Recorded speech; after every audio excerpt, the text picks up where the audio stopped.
राधे राधे। ज्योतिष की श्रृंखला में आइए आज हम चर्चा करते हैं नीच भंग योग के विषय में।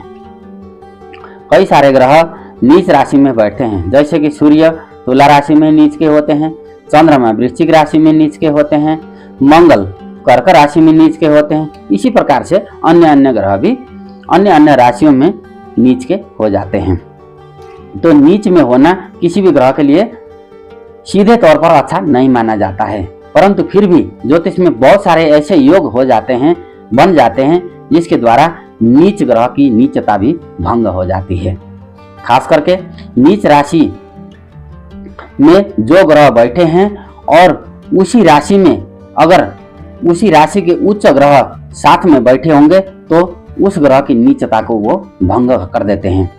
अर्थात कर्क राशि में मंगल बैठे हैं और साथ में गुरु भी वहीं पर अगर उसी भाव में बैठे हैं तो वहां पर मंगल की नीचता भंग हो जाती है और मंगल शुभ फल देने वाले होते हैं।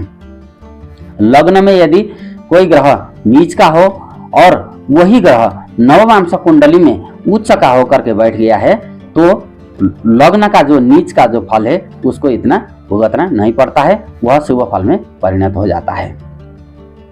नीच ग्रह का स्वामी राशि स्वामी यदि चंद्र कुंडली में केंद्र में अगर बैठे होंगे तो भी नीचता के फलों में कमी कर देते हैं और शुभ फलों की प्राप्ति होती है।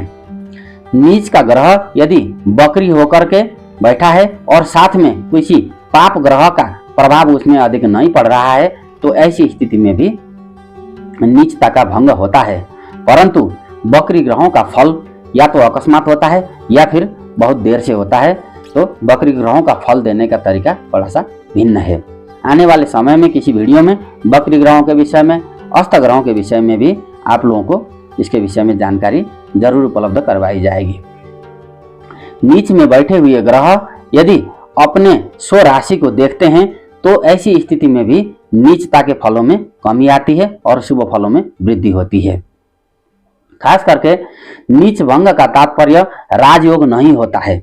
कई मामलों में यह केवल मैंने आप लोगों को नीच भंग योग ही कहा है। नीच भंग राजयोग कोई दूसरा योग होता है, उसके विषय में भी आगे हम आप लोगों को चर्चा करते हैं। और नीच भंग होकर के राजयोग की प्राप्ति के लिए मेहनत हर किसी व्यक्ति को अवश्य करना होता है। राधे राधे।